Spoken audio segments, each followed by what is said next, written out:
11 каналы жаңылыктар менен кесиптештерим жана мен Назика Атамбекова тааныштырабыз. Саламатсыздарбы? Алдыда. Human Rights Watch эл аралык уюмунун өкүлүнө Кыргызстандан неге эшигин жапты? Укук коргоочу визасын мөөнөтү өтүп кеткендиги айтылууда.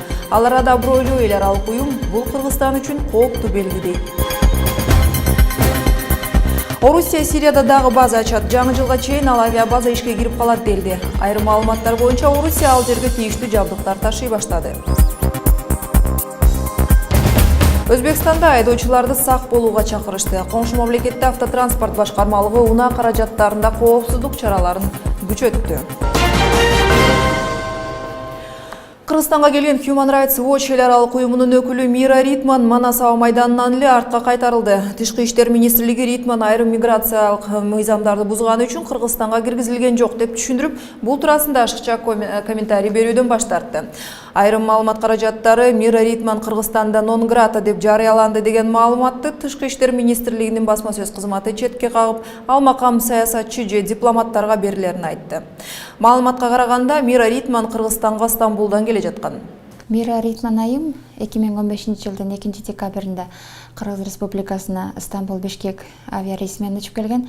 Бирок тилекке каршы бул айым Кыргызстандын аймагына киргенге укугу жок эле. Бул боюнча чек арачыларга атайын компетенттүү органдар тарабынан көрсөтмө келген. Биздин чек арачылар ошол көрсөтмөнүн негизинде бул айымды кайрадан Стамбулга кетирүүгө туура келди.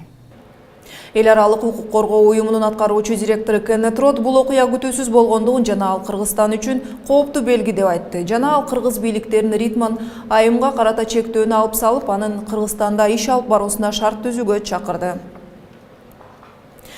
Башка жаңылыктардан Аламүдүн райондук прокуратурасы журналист Дайырбек Орунбековго 10 күндүн ичинде президентке 2 миллион сом төлөөсүн эскертти. Ошондой эле Орунбеков маалымат KG сайтында Атамбаевдин дарегине айтылган маалыматтарды төгүндөсү зарыл.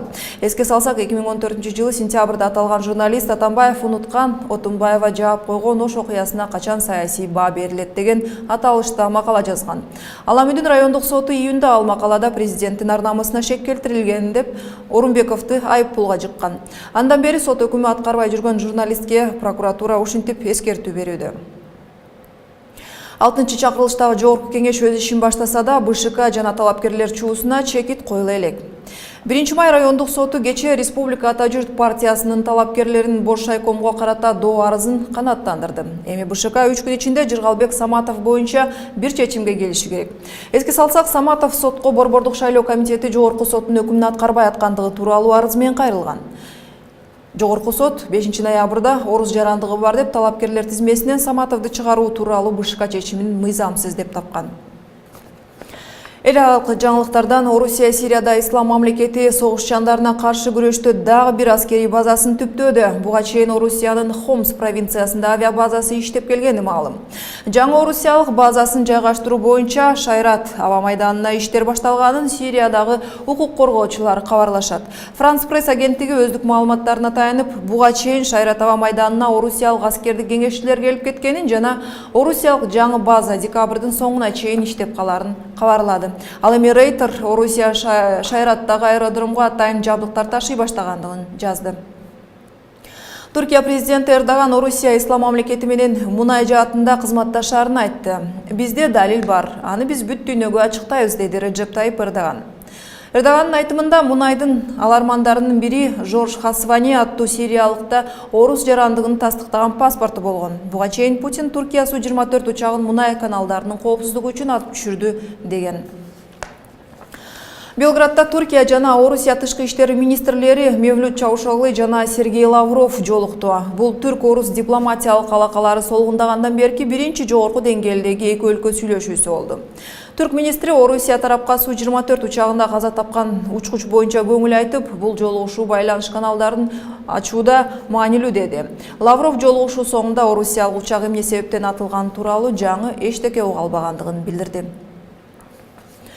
Орусиянын тышкы иштер министри Сергей Лавров Британия Сириядагы согушчандарды бомбалоону президент Асад менен макулдашышы керек деди. Лавровдун пикиринде бул буунун коопсуздук кеңешинин резолюциясынын соңку пунктуна ылайык келет. Бейшембиден жумага караган түнү Британ аба күчтөрү Сириядагы ислам мамлекети күчтөрүнө чабуулун баштады. Ага чейин Британ парламенти коргоо министрлигине Сириядагы абадан операция жасоого макулдук берген. 11-де жаңылыктарды улантабыз, кийинки бөлүктө. Москвада айдоочулар акцияга даярданышууда. Орусиянын борборуна аймактарынан оор жүк машина айдоочулары чогулуп турат. Полиция болушунча акцияны болтурбоого аракет жасап жатат. Тажиктерге тажик ысымдары гана коюлсун деген демилге көтөрүлүүдө. Ал тургай өлкө өкмөтү тажик ысымдарын тизмесин даярдоого өттү. Бишкекте бүгүн Манас күнү белгиленди. Иш-чара алкагында белгилүү манасчы Саякбай Каралаев айкели ачылды. Эми булар туурасында кененирээк. Алыска жүк ташыган Орусиядагы айдоочулар бүгүн Москва алдында чогулуп Платон төлөм системасына каршы чыгышат. Алар Москвадан 130 чакырым алыс жерде топтолору күтүлүүдө. Айдоочуларга бүгүн Петербургтан да кесиптештери келип кошулары айтылды. Полиция чогулгандарды кууп жатат. Унаалар чогулчу жерде полиция келип, ал жерде токтотууга уруксат жок экендигин айтып, баш ийбеген айдоочуларга карата протоколдор түздү. Эскерте кетсек, Орусияда 15 ноябрдан тарта федералдык трасса аркылуу өткөн салмагы 12 тоннадан ашык унааларга кошумча төлөм киргизилди. Коңшулар турмушунан Өзбекстандын автомобиль жана суу транспорт агенттиги терактка байланыштуу өлкө айдоочуларына эскертүү менен чыкты. Айдоочуларга эгерде унаада шектүү бомба тайым же диний чакырыктар орун алса, тезинен жүргүнчүлөрдү кантип эвакуациялоону үйрөттү. Бардык автовокзал жана автостанцияларда соңку 2 жума коопсуздук окуу машыгуулары жүрдү. Бул өлкө аймагында боло турчу террордук жана диверсиялык актылардын алдын алуу боюнча чаралардан болду.